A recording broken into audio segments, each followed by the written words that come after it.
बनाए। और आयोजित आज के इस कार्यक्रम में मंच पर उपस्थित उत्तर प्रदेश सरकार में मंत्रिमंडल के मेरे सहयोगी, राज्य मंत्री स्वतंत्र प्रभार, दिव्यांगजन और पिछड़ा वर्ग विभाग श्री नरेंद्र कश्यप जी, महापौर लखनऊ श्रीमती सुषमा खरकवाल जी, उत्तर प्रदेश सरकार के पूर्व मंत्री और विधान परिषद सदस्य डॉक्टर महेंद्र सिंह जी, विधान परिषद सदस्य श्री मुकेश शर्मा जी, रामचंद्र प्रधान जी, इंजीनियर अवनीश कुमार सिंह जी, माननीय विधायक डॉक्टर नीरज वोरा जी, श्रीमती जय देवी जी, श्री अमरीश कुमार जी, विभाग के प्रमुख सचिव और अन्य अधिकारीगण और उपस्थित प्रदेश के अलग अलग कोने से आए हुए सभी हमारे दिव्यांगजन बहन और भाइयों और दिव्यांगजनों के लिए, उनके कल्याण के लिए कार्य करने वाले हमारे प्रशासनिक अधिकारीगण, विभिन्न संस्थाओं के संचालक और उपस्थित बहनों और भाइयों, आज विश्व दिव्यांग दिवस है। इस अवसर पर आप सब की उपस्थिति के लिए मैं हृदय से अभिनंदन करते हुए आज देश के प्रथम राष्ट्रपति डॉक्टर राजेंद्र प्रसाद जी की भी पावन जयंती है, उनकी स्मृतियों को भी नमन करते हुए मैं विनम्र श्रद्धांजलि अर्पित करता हूं।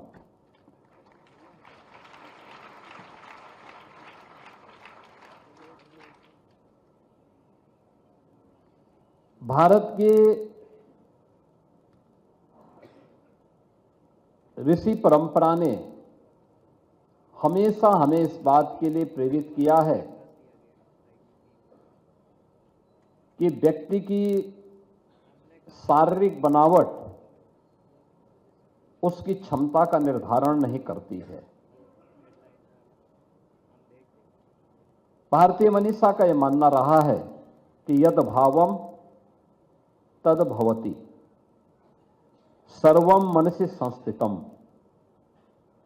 यानी वास्तविक शक्ति मन, संकल्प और आत्मबल में है। और भारत ही नहीं, पूरी दुनिया ने उस संकल्प शक्ति को, आत्मबल को वास्तविक जीवन में, व्यवहारिक जीवन में दिव्यांग जन की सामर्थ्य से उद्घाटित होते हुए देखा है।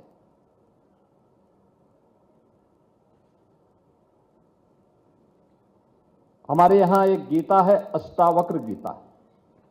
ऋषि अष्टावक्र के द्वारा उसे रचा गया।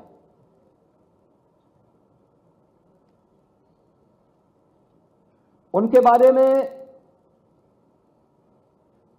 अनेक धारणाएं हैं और कहते हैं कि विदेहराज जनक को भी आत्मज्ञान की प्रेरणा उन्होंने दी। आप याद करिए, मध्यकाल में संत सूरदास जी इसके उदाहरण हैं। दुनिया के अंदर भी अनेक ऐसे उदाहरण हैं जहां पर दिव्यांग जन को थोड़ा भी संबल मिला तो उसने अपनी सामर्थ्य से, अपनी शक्ति से समाज के लिए वह सब कुछ करके दिखाया जो सामान्य जन को जिस पर सहजा विश्वास भी नहीं होता है। और इसीलिए आज जब हम सब यहां पर उपस्थित हैं, इस अवसर पर दिव्यांग जन के कल्याण के लिए केंद्र और राज्य सरकार के द्वारा जो कार्यक्रम चलाए जा रहे हैं, यह एक प्लेटफॉर्म के रूप में आपके लिए अत्यंत उपयोगी हो सकता है। अक्सर होता क्या है, एक परिवार ये मान लेता है कि अगर उसके परिवार में जाने अनजाने में किन्हीं गलतियों के कारण कोई बच्चा दिव्यांगजन का शिकार होता है, तो स्वाभाविक रूप से परिवार और समाज उसे उपेक्षित सा कर देता है। परिणाम क्या होता है कि बचपन में ध्यान न दे जाने के कारण, समाज का संबल और परिवार का संबल न मिलने के कारण वह उपेक्षा जीवन भर उसके मन को कुंठित करती है। वह लाचार स्थिति में वह बच्चा अपने आप को देखता है। जबकि अगर हम थोड़ा सा संबल दे दें तो बहुत अच्छे परिणाम आ सकते हैं। आपको उत्तर प्रदेश सरकार में ही मैं आपको बताऊं कि हमारे खेल और युवा कल्याण विभाग के जो सचिव हैं, ओलंपिक में मेडल जीते हैं वो ओलंपिक में, और पैरा ओलंपिक की जिस टीम ने देश के लिए पैरा ओलंपिक में सर्वाधिक मेडल जीते हैं, उस टीम का वे भी हिस्सा रहे हैं। आपको अगर देखना है, चित्रकूट में हमारे जो मंडलायुक्त हैं वे दृष्टिबाधित हैं, लेकिन मंडलायुक्त के रूप में वहां कार्य कर रहे हैं। एक आईएएस के रूप में वे भी काम कर रहे हैं। यानी हमारी संकल्प शक्ति और हमारा आत्मबल हमारे द्वारा हमारी सामर्थ्य का उदाहरण प्रस्तुत करते हैं। और इसलिए भारत की मनीषा ने, भारत की ऋषि परंपरा ने कभी भी शारीरिक बनावट को व्यक्ति की सामर्थ्य को आंकने का माध्यम नहीं बनाया। हर व्यक्ति ईश्वरीय कृति है और मनुष्य उस ईश्वर की सर्वश्रेष्ठ कृतियों में से एक है। अगर हम भी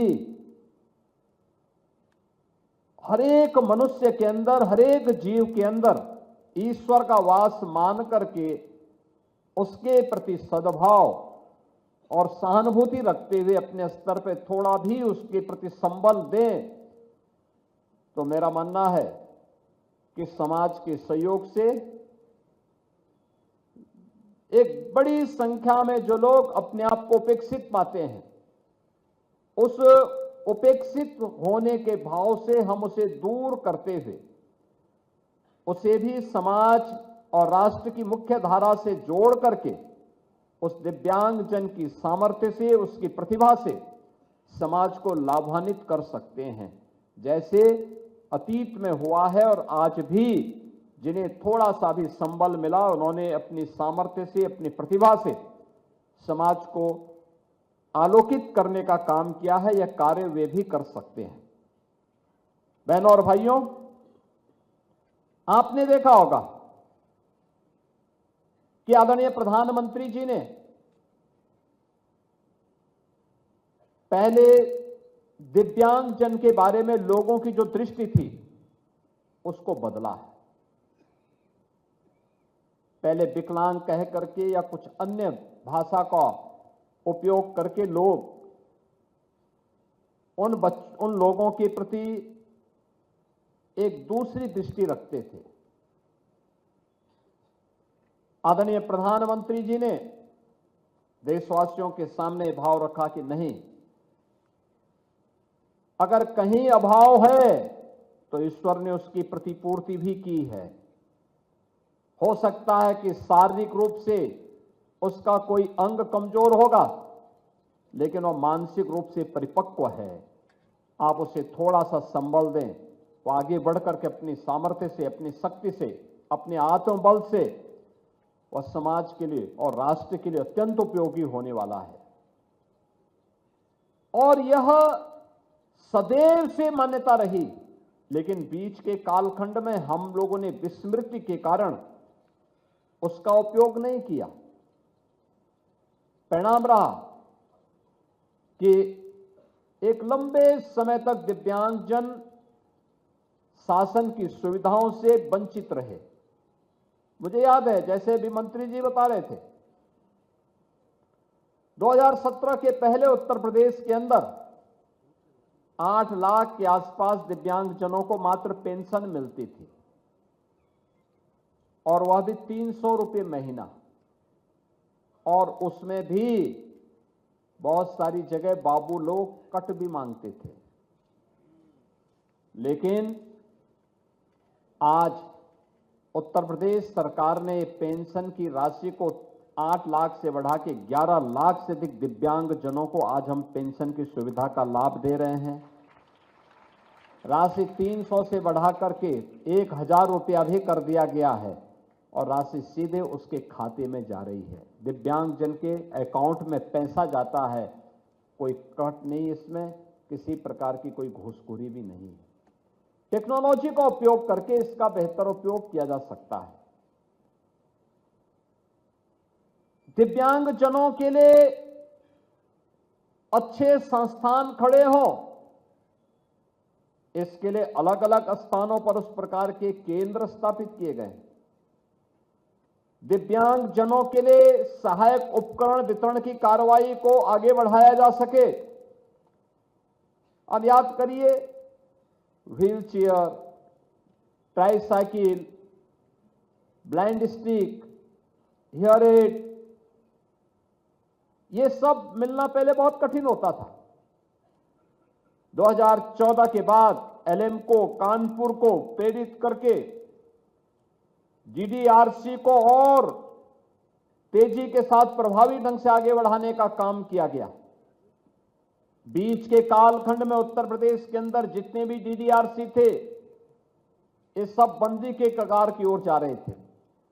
और कल ही हमारी सरकार ने निर्णय लिया कि प्रदेश के जो डीडीआरसी पहले चलते थे उनको तो चलाएंगे ही, लेकिन कम से कम हर कमिश्नरी मुख्यालय पे एक अच्छा डीडीआरसी उपलब्ध हम कराएंगे, खोलेंगे, और उसके माध्यम से दिव्यांग जनों के लिए सहायक उपकरण वितरण और उनके लिए अन्य प्रकार की सुविधाएं हम वहां पे उपलब्ध करवाएंगे।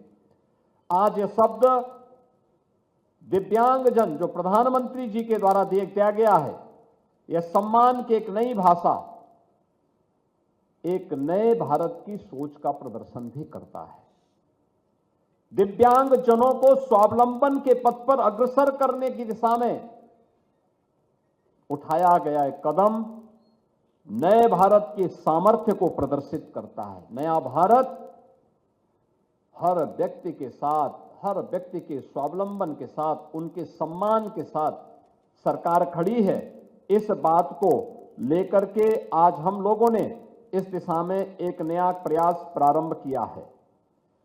आज आपने देखा होगा कि सरकारी भवन, परिवहन और सार्वजनिक स्थलों को बैरियर फ्री बनाया जा रहा है।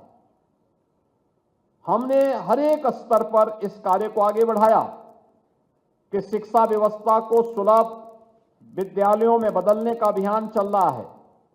ब्रेल लिपि,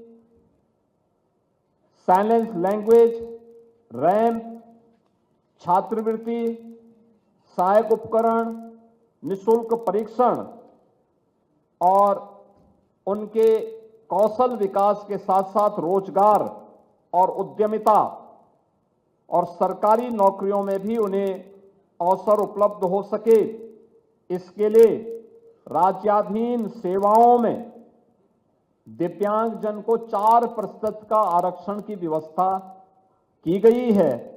और राज्य के अधीन शिक्षण संस्थानों में दिव्यांगजनों के लिए 5% आरक्षण की व्यवस्था प्रदेश में लागू की गई है। भारत सरकार के जो विशिष्ट दिव्यांगता पहचान पत्र है, इसके पंजीकरण की कार्रवाई को आगे बढ़ाया है और इसमें 16,23,000 से अधिक कार्ड अब तक निर्गत हुए हैं, जिनमें 19,74,000 को अब तक रजिस्टर्ड भी किया गया है। दिव्यांगजनों के साथ साथ कुष्ठावस्था पेंशन की राशि को भी 2,500 से बढ़ा के 3,000 रुपया किया गया है और कृत्रिम अंग और सहायक उपकरण के लिए अनुदान राशि 10,000 से बढ़ा के 15,000, स्मार्टफोन, टैबलेट, डीजे प्लेयर जैसे आधुनिक सहायक सामग्री के लिए भी हम लोगों ने धनराशि उपलब्ध करवाया है। और मुझे बताते हुए प्रसन्नता है कि अब तक हम लोग 3,84,000 से अधिक कृत्रिम अंग उपकरण का कार्य वितरण का काम दिव्यांगजनों को प्रदेश के अंदर कर चुके हैं।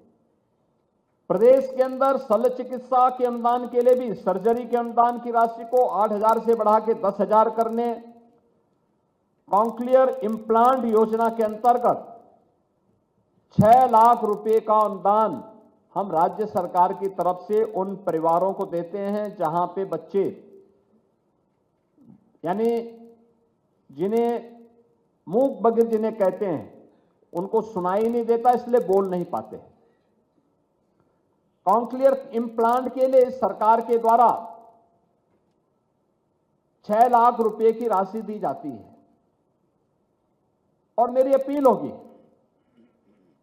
बच्चा पैदा होने के बाद से ही अगर हम उसका परीक्षण करना प्रारंभ कर देंगे और 5 वर्ष की उम्र तक अगर हम कॉन्क्लियर इम्प्लांट की कार्रवाई को संपन्न करके उसकी स्पीच थेरेपी के साथ उसे जोड़ देंगे तो बच्चा एकदम अच्छा हो सकता है। मैं भी देख रहा था जिन बच्चों को सफलतापूर्वक यह इम्प्लांट किया गया, मुझे बताते हुए प्रसन्नता है कि इस वर्ष हमने अकेले 108 ऐसे बच्चों पे कॉन्क्लियर इम्प्लांट के लिए धनराशि उपलब्ध करवाई है और अभी भी मैं बाहर उन बच्चों को सम्मानित करके आया हूं। बहुत अच्छा बोल रहे हैं, जैसे मैं बोल रहा हूं ऐसे वे भी वहां पे बोल रहे हैं।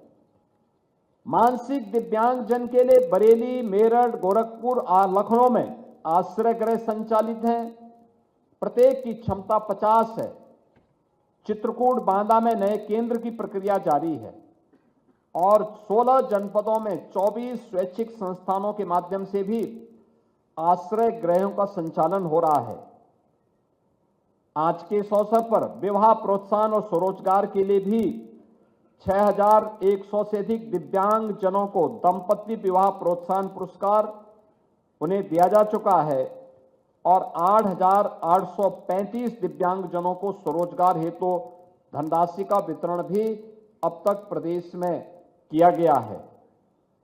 प्रदेश में 3 से 7 वर्ष के बच्चों के लिए 18 मंडलीय जनपदों में बचपन डे केयर सेंटर प्रारंभ किए गए हैं और मैं विभाग से कहूंगा कि जो बड़ी कमिश्नरी हैं उनमें एक आध सेंटर और भी अगल बगल के जनपदों में बढ़ाए जाने की आवश्यकता है। लोगों को इसके प्रति जागरूक किए जाने की आवश्यकता है। टीकाकरण समय पे हो। कन्या सुमंगला योजना के अंतर्गत जो हम लोगों ने तय किया है, एक बार संबंधित विभागों के साथ बैठ करके भी बेहतर रूप से हमें इन कार्यक्रमों को आगे बढ़ाना चाहिए। विशेष विद्यालय भी बनाए गए हैं जिसमें शारीरिक रूप से अक्षम बच्चों के लिए प्रयास के नाम पर, मूक बधिर बच्चों के लिए संकेत के नाम पे, मानसिक चुनौती से जूझने वाले बच्चों के लिए ममता के नाम से और दृष्टिबाधित बच्चों के लिए स्पर्श के नाम पर भी संस्थाएं, कुल 21 ऐसे संस्थाएं प्रदेश भर में संचालित हो रही हैं जिनमें 1,488 बच्चे वहां रह करके अध्ययन करते हैं। उनकी सारी सुविधा सरकार उठाती है और सरकार उनका पूरी देखभाल भी वहां पर करती है। और जैसा कि मैंने पहले भी कहा उत्तर प्रदेश देश का एकमात्र राज्य होगा जिसमें दिव्यांग जनों की उच्च शिक्षा के लिए 2 विश्वविद्यालय संचालित हो रहे हैं और सरकार के द्वारा, पूरी तरह सरकार के द्वारा संचालित है। डॉक्टर शकुंतला मिश्रा दिव्यांगजन सशक्तिकरण विश्वविद्यालय और जगतगुरु रामभद्राचार्य दिव्यांगजन विश्वविद्यालय चित्रकूट, यानी एक लखनऊ में है, एक चित्रकूट में है।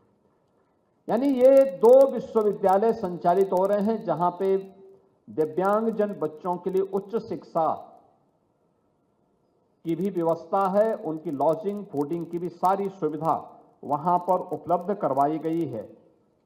आज इस अवसर पर मुझे एक और जहां दिव्यांगजनों के साथ संवाद बनाने, उनकी सामर्थ्य और उनकी प्रतिभा को सम्मानित करने का अवसर प्राप्त हुआ है, वहीं दूसरी ओर अनुसूचित जाति, जनजाति और पिछड़ा वर्ग के छात्रों के लिए छात्रवृत्ति में मिलने होने वाली कठिनाई को ध्यान में रख करके सरकार ने तय किया कि इन बच्चों को समय पे छात्रवृत्ति मिलनी चाहिए।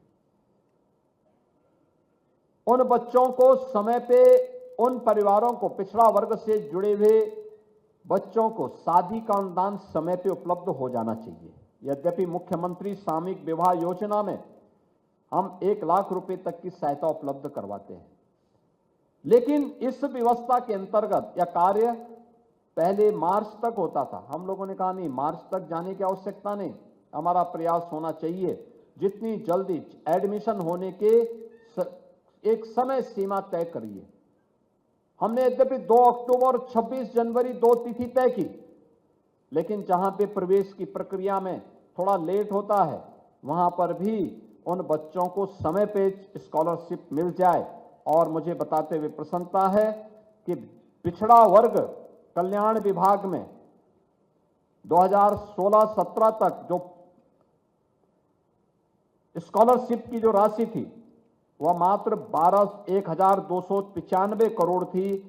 आज वह बढ़कर के 3,124 करोड़ रुपए की स्कॉलरशिप हम दिव्यांगजनों, पिछड़ा वर्ग के छात्र छात्राओं को उपलब्ध करवा रहे हैं, जिनमें 9 से 12वीं तक के 12,76,000 विद्यार्थियों को यह छात्रवृत्ति उपलब्ध करवाई जा रही है। 16-17 में 1,092 करोड़ रुपए से 18,83,000 विद्यार्थियों को छात्रवृत्ति के सापेक्ष आज हम 24-25 में हमने छात्रवृत्ति के लिए 2,432 करोड़ रुपए इसके लिए प्रावधान किए और इसके माध्यम से हमने 32,22,000 से अधिक ओबीसी के छात्रों को स्कॉलरशिप वितरित की। 16-17 में 11 करोड़ रुपए से 7,000 युवाओं को कंप्यूटर प्रशिक्षण दिया गया। आज हम 24-25 में कंप्यूटर प्रशिक्षण की योजना में 32 करोड़ 92 लाख रुपए हम लोगों ने उपलब्ध करवाया है और इसके माध्यम से हम अब 29,769 बच्चों को इस योजना से प्रशिक्षित कर रहे हैं। 16-17 में शादी अनुदान में केवल 141 करोड़ रुपए थे और इससे जो धनराशि से केवल 70,700 जरूरतमंद इससे लाभान्वित हुए थे और 24-25 में यह राशि 200 करोड़ से बढ़कर के 1 लाख गरीब पिछड़े वर्ग की बेटियों की शादी के लिए अनुदान की राशि हम लोगों ने इसके माध्यम से दी है। बहनों और भाइयों, विश्व दिव्यांग दिवस के अवसर पर मुझे केवल आप सबसे एक बात कहनी है और वह है कि हर छोटा प्रयास एक नया बदलाव ला सकता है, बशर्ते हम संवेदनशील बने, सहायक बने। दिव्यांगजन के लिए बैरियर फ्री इंडिया बनाने में हम अपनी भूमिका का निर्वहन ईमानदारी से करें। दिव्यांगजनों के लिए भी मेरा एक अपील होगी कि आप किसी से कम नहीं हैं। आपकी हिम्मत, आपकी प्रतिभा और आपकी सफलता ही नए भारत की शक्ति है। सरकार और समाज दोनों आपके साथ पूरी मजबूती के साथ खड़ी है। हर प्रकार का सहयोग सरकार आपके साथ मिलकर के करेगी। इस विश्वास के साथ मैं आज के इस अवसर पर आप सबके प्रति अपनी शुभकामनाएं देता हूं। विश्वास करता हूं कि शासन की योजनाओं का लाभ आपको प्राप्त हो। विभाग के माध्यम से जो प्रयास आगे बढ़े हैं, इसको और तीव्र गति से हम आगे बढ़ाने में पूरी ताकत लगा दें और जहां भी जो भी सुविधाओं की आवश्यकता होगी, आज आदरणीय प्रधानमंत्री जी की अनुकंपा से हमारे पास धनराशि की कमी नहीं। सरकार हर स्तर पर आपके साथ, आपके संबल के लिए खड़ी है। इस विश्वास के साथ आप सबके प्रति मैं अपनी शुभकामनाएं देता हूं। भारत के प्रथम राष्ट्रपति, भारत के संविधान सभा के अध्यक्ष डॉक्टर राजेंद्र प्रसाद जी को उनकी पावन जयंती के अवसर पर उनकी स्मृतियों को नमन करते हुए विनम्र श्रद्धांजलि भी अर्पित करता हूं। धन्यवाद। जय हिंद।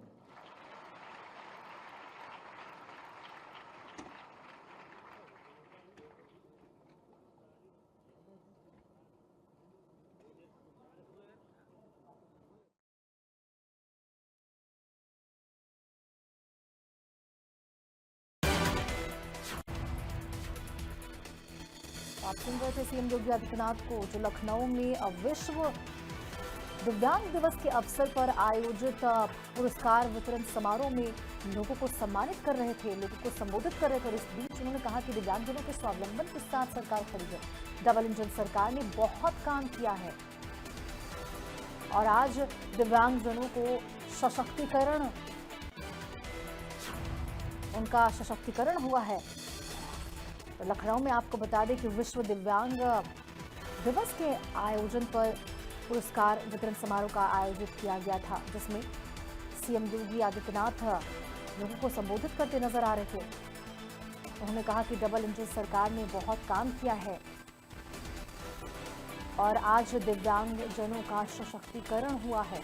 आपको बता दें, इस दौरान उन सभी लोगों को पुरस्कृत किया गया जिन्होंने दिव्यांगजनों के लिए बेहतरीन काम किया।